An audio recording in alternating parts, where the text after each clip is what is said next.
नमस्कार मित्रांनो, तुम्हा सर्वांचं तुमच्याच यूट्यूब चॅनलवरती पुन्हा एकदा सहर्ष स्वागत। मित्रांनो, माजी महापौर रमेश जाधवांचा शिंदे गटात अधिकृत प्रवेश।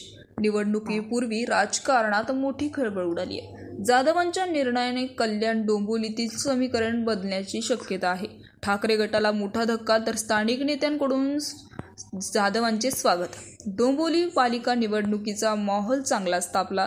असं असतानाच ठाकरे गटाला मोठा झटका बसला। कल्याण डोंबिवली महापालिकेची माजी महापौर व शिवसेना ठाकरे गटाचे ज्येष्ठ नेते रमेश जाधव यांनी आज अधिकृतपणे मुख्यमंत्री एकनाथ शिंदे यांच्या नेतृत्वाखालील शिवसेनेत शिंदे गटात प्रवेश केला। स्थानिक स्वराज्य संस्थेच्या निवडणुका काही दिवसावर येऊन ठेपल्या आहेत। या पार्श्वभूमीवर सर्वत्र दमदार तयारी सुरू आहे। अशातच मुंबईतील आयोजित कार्यक्रमात उपमुख्यमंत्री एकनाथ शिंदे, खासदार श्रीकांत शिंदे, शहर प्रमुख निलेश शिंदे आणि संपर्क प्रमुख महेश गायकवाड यांच्या उपस्थितीत रमेश जाधव यांनी धनुष्यबाण हाती घेतले। यावेळी वरिष्ठ नेत्यांनी जाधव यांचे स्वागत करत आगामी निवडणुकीत शिंदे गट अधिक बळकट होणार असल्याचा विश्वास व्यक्त केलाय। रमेश जाधव यांच्या प्रवेशामुळे कल्याण डोंबिवलीतील राजकीय गणित बदलण्याची शक्यता मात्र व्यक्त केली।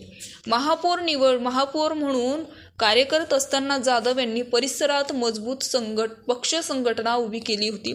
त्याचप्रमाणे शहरामध्ये मोठ्या प्रमाणात विकास कामे केली आहे। त्यामुळे त्यांच्या या निर्णयाचा ठाकरे गटाला मोठा परिणाम होणार असल्याचं मानलं जात आहे। निवडणुकीच्या अगोदर होणाऱ्या या राजकीय हालचालीमुळे कल्याण डोंबिवली राजकीय वातावरण आणखीनच तापण्याची चिन्ह आहेत। त्यामुळे मित्रांनो, याविषयी तुमचं मत काय आहे आम्हाला कमेंट बॉक्समध्ये नक्कीच कळवा आणि चॅनलला सबस्क्राईब करा। तूर्तास धन्यवाद। जय महाराष्ट्र।